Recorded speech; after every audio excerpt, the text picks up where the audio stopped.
Pemirsa, apa kabar? Si Jonathan membawakan warta berita PTS tanggal 29 Maret. Skandal keracunan makanan di restoran Polam Kopitiam mengakibatkan 2 orang tewas dan 5 orang dirawat di unit perawatan intensif. Kemarin malam, Kementerian Kesehatan dan Kesejahteraan mengumumkan bahwa asam bongkrek terdeteksi pada tubuh jenazah yang merupakan kasus pertama di Taiwan. Ada dokter menilai bahwa jika asam bongkrek benar-benar berakibat fatal, hal ini mungkin berpotensi merebak di masa depan karena lingkungan Taiwan yang lembab. Warga perlu menyimpan makanan dengan baik.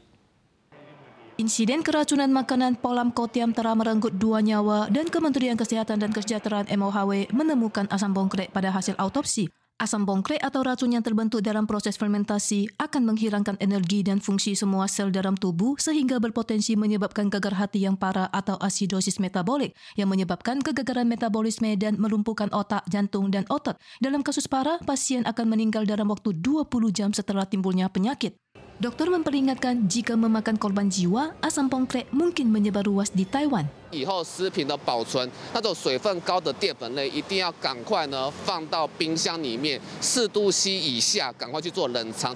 Dokter menjelaskan bahwa asam bongkrek cenderung berkembang biak dalam jumlah besar pada suhu 22 hingga 23 derajat Celcius. Berhubung asam ini tidak berbau dan tidak berasa sehingga tidak mudah diidentifikasikan dari penampilan luar dan bahkan pencucian atau memasak pun tidak dapat menghilangkannya. Cara antisipasi terbaik adalah jangan konsumsi makanan fermentasi bertepung yang sudah lama disimpan di lingkungan yang tidak sesuai. Saat ini, laporan keracunan makanan Polam Kopitiam di seluruh Taiwan telah mencapai 18 kasus dengan 2 kematian dan 5 orang dilawat di unit perawatan intensif. Pada tanggal 28, 3 orang mencakup penanggung jawab, manajer, dan koki berwarga negara Vietnam dilarang meninggalkan Taiwan setelah menjalani interogasi di kejaksaan. Sebuah toko kari terkenal di kota Chubei, Kabupaten Hsinchu juga dilaporkan terkait adanya pelanggan yang mengalami diare setelah menyantap makanan. Pelaku usaha mengonfirmasi bahwa mereka telah menerima laporan dari 8 orang dan toko akan ditutup hingga tanggal 3 April untuk menjalani desinfeksi. Kasus keselamatan makanan juga muncul di toko kari terkenal di kota Chubei. Banyak warga menderita diare dan tidak enak badan setelah makan kari. Pelaku usaha menyampaikan makanan yang dikonsumsi konsumen berbeda-beda, yang umum hanya berupa sup ayam. Namun jika pelanggan mengalami gejala fisik, mereka tidak hanya akan mengembalikan uang, namun juga menanggung biaya pengobatannya. Biro Kesehatan Umum menemukan bahwa toko tersebut tidak memiliki upaya pencegahan vektor yang efektif. Kebersihan meja kerjanya pun tidak terawat. Mereka diperintahkan untuk melakukan perbaikan, jika tidak akan didenda hingga 200 juta dolar Taiwan.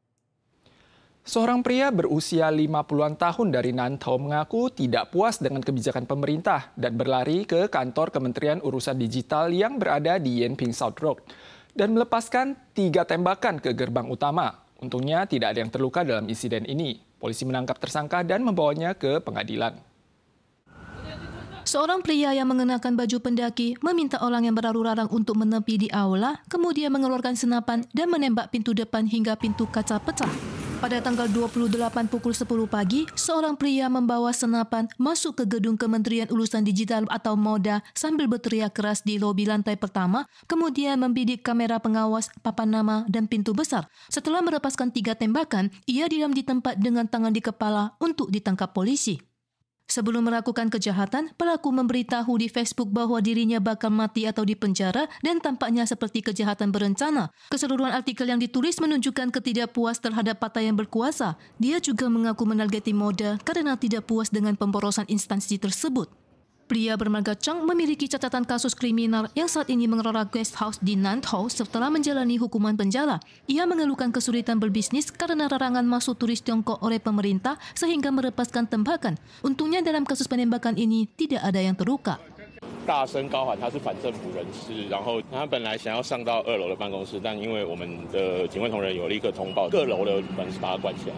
Polisi menemukan senapan dan pistol yang dimodifikasi dengan lebih dari 20 peluru dari pelaku yang mengaku membeli senjata melalui iklan di internet beberapa tahun yang lalu. Polisi mencurigai pernyataan pelaku dan akan terus melacak apakah ada rekan yang turut membantu. Minggu lalu, maskapai penerbangan bertarif rendah Malaysia, AirAsia, mengumumkan bahwa mereka akan menjual tiket 3 jurusan dari Taiwan ke Jepang. Namun per tanggal 27, penumpang yang membeli tiket dari Taipei ke Tokyo telah menerima informasi pembatalan penerbangan satu persatu. Pihak AirAsia menyampaikan rute ini terpaksa ditangguhkan karena faktor di luar kendali dan uang akan dikembalikan. Iklan promosi penerbangan dari Taipei ke Tokyo dengan harga mulai dari $1.888 Taiwan masih terpajang di Facebook, tetapi pembeli malah menerima pemberitahuan pembatalan penerbangan ini mulai tanggal 27. Minggu lalu, AirAsia baru mengadakan konferensi pers yang mengumumkan pembukaan rute Taipei-Tokyo, Kaohsiung-Tokyo, dan Taipei-Okinawa. Tak lama setelah itu, malah mengumumkan rute Taipei-Tokyo dibatalkan. 被耍了吧？被耍了。对啊，应该是这样的。 Pada tanggal 28, AirAsia mengatakan jalur penerbangan tersebut harus dihentikan sementara karena alasan mendadak terkait peraturan penerbangan sipil. Semua penumpang yang membeli tiket rute Taipei-Tokyo telah diberitahu mengenai pengembalian dana penuh. Penghentian penerbangan mengundang amarah penumpang dan menuding tindakan ini sebagai penipuan. Ada warga yang menemukan bahwa AirAsia sebenarnya telah mengetahui permasalahan sejak minggu lalu sehingga memblokir penjualan rute Taipei-Tokyo. 不变形的购买呢，也要在你 买机票的当下最好就先买了，因为你不知道航空公司会不会什么时候会去取消这个班机。 Pakar perjalanan menyarankan pelancong yang telah merencanakan perjalanan sejak awal untuk memberi asuransi ketidaknyamanan perjalanan sehingga jika penerbangan batal, mereka dapat mengajukan penerbangan pengganti atau kompensasi sesuai kontrak. Pakar penerbangan juga mengingatkan bahwa harga tiket mencerminkan nilai tambah dari perjalanan sehingga menganjurkan untuk memasukkan aspek pembatalan atau pengembalian uang saat membuat rencana perjalanan. Kondisi hujan musim semi di Taiwan tahun ini tidak sebaik yang diharapkan, sehingga pasokan terhadap waduk terbatas.